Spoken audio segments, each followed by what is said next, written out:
the population of Kenya.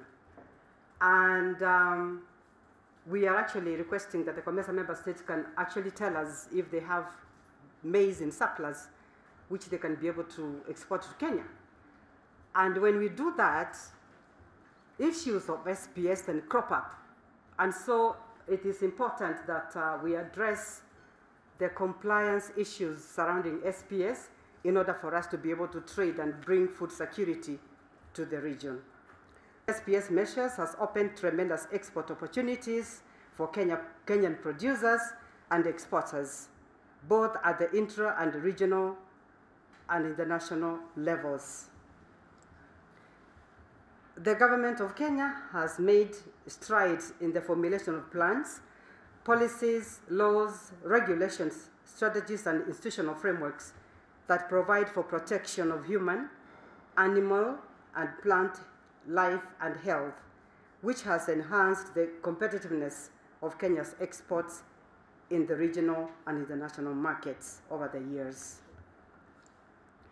More recently, I know many of you will recall the fact that Kenya concluded a bilateral agreement on the SPS import conditions for avocados. I see KFCC and they are smiling. Just simply to say that we are mobilizing investments into the appropriate capacity and the mitigation measures before we fully optimize this opportunity.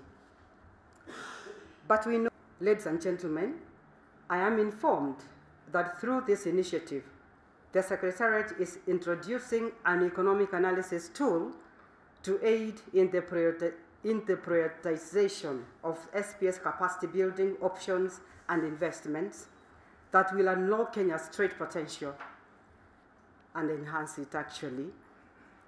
I am also informed that the tool brings together private sector and the relevant public sector departments and institutions of government to dialogue.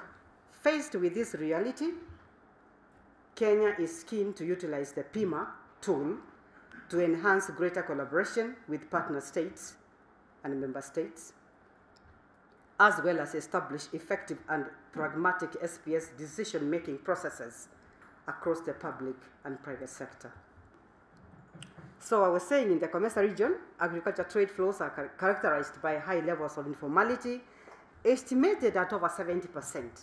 This is what I was actually trying to say, as well as a rigid policy and a centralized regulatory framework that discourages smooth flow of products.